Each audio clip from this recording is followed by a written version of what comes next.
Paulo mata um projeto lindo de Estevão. Era um projeto de Deus. Quem vem para matar, roubar e destruir é o diabo. Deus não tinha projetos para matar Estevão precocemente, de forma alguma. Né? Então Paulo mata, talvez por isso, né? Uma curiosidade, talvez por isso Paulo é encaminhado, ele é jogado na equipe, né? Deus o coloca na equipe para talvez suprir esse projeto que foi interrompido. Eu estava vendo um cara que chama Luiz Saião. Ele é um cara que participou da NVI, Nova Versão Internacional, é Bíblia que é uma das mais usadas, vou dizer que é a mais usada nos últimos 20 anos. A Bíblia é uma versão maravilhosa e ele participou desse projeto. É um cara que manja demais de Bíblia, tem visões muito interessantes, tem uma genialidade para enxergar as coisas. E estavam perguntando para ele, olha, o que é aquela passagem lá, quando Jesus expulsa demônios, as pessoas falam, não, ele está expulsando porque ele é o próprio Satanás. É aquilo que é pecar contra o Espírito Santo? O que é pecar contra o Espírito Santo? E ele explica de uma forma muito calma e tranquila e cheio de sabedoria. O cara é uma máquina de Bíblia, impressionante. E ele diz assim, olha, primeiro um detalhe, não existia antes de Jesus autoridade para expulsar demônios. Quando o Espírito Santo desce sobre Jesus, a autoridade volta para o homem, para governar a terra, para expulsar demônios. Tanto que Jesus fala para os próprios discípulos, vão, expulsem, curem. Então essa autoridade volta, só que os judeus não acreditam nessa autoridade.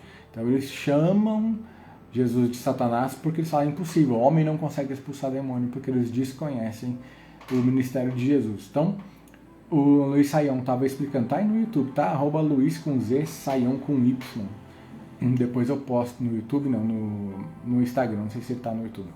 Enfim, ele estava explicando, falou, olha, quando você chega ao ponto de dizer que o próprio Cristo expulsando o demônio é o próprio diabo e não Jesus fazendo o que Jesus faz, que é desfazer as obras do inferno, você resiste à voz do Espírito Santo tanto tempo, até você chegar no máximo disso, que é não conseguir reconhecer o que Jesus está fazendo e chamar de diabo aquilo que Jesus está fazendo. Mas o pecado não é chamar de diabo, é resistir por tanto tempo até chegar nesse ponto de frieza e alienação da voz do Espírito Santo. Tem um versículo que diz, não mateis o Espírito Santo, e é justamente isso que está falando, não se esfrie, não se isole, não ignore a voz do Espírito Santo até o ponto onde você não vai ser mais capaz de ouvir. Então fala da resistência do Espírito Santo, resistência contra o Espírito Santo que a gente viu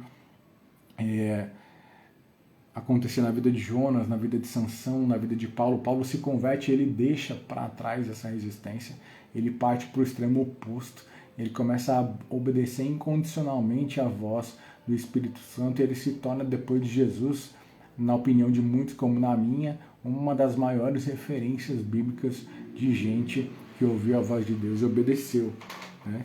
E o interessante é que Paulo ele tinha um conhecimento bíblico profundo, vasto, brilhante, mas o ministério de Paulo não era um ministério baseado no ensino, baseado na palavra.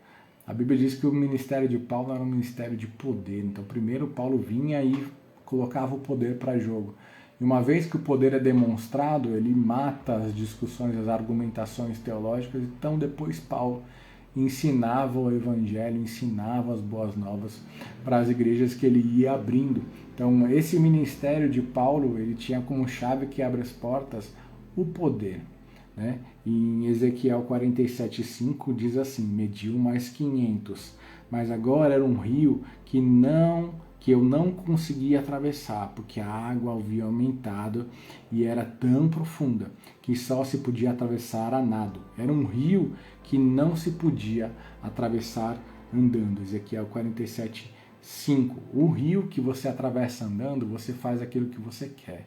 O rio que você atravessa nado, você quase não consegue fazer aquilo que você quer, porque você está sob forte influência da água. Então, essa água, esse símbolo do Espírito Santo que está lá desde Gênesis, o Espírito Santo pairava sobre a face das águas. Um detalhe, Deus cria todas as coisas, mas a água já estava lá com o Espírito Santo. Então a água e o Espírito Santo têm uma relação íntima, profunda e muito bonita. Então essa passagem de Ezequiel 47 fala do desejo de Deus que o homem entre nesse rio, que os cristãos mergulhem a fundo em Deus, que a gente dê ouvidos à voz do Espírito Santo e entre nesse lugar de ser levado, de ser guiado, de atravessar a nada esse rio. Percebe?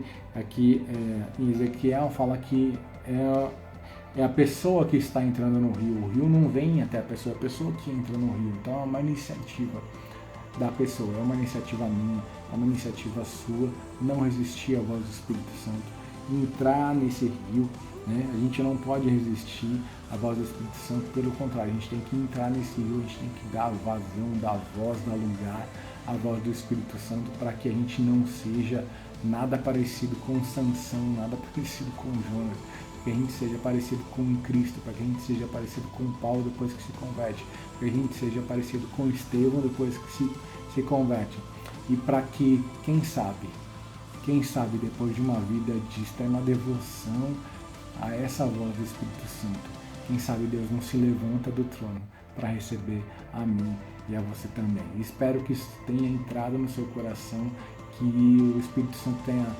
colocado revelação no teu espírito a respeito desse assunto, que ele não tenha ficado só no seu intelecto, porque a palavra de Deus ela é revelada no espírito.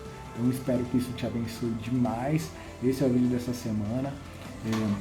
Fica ligado nos próximos vídeos. Eu estou fazendo 2 vídeos falando a respeito de João, do livro de João, e estou falando a respeito das parábolas de Jesus. Então tem mais coisa chegando por aí. Beleza? Deus te abençoe. Um abraço, um beijo. Fiquem com Deus e até o próximo vídeo. Valeu!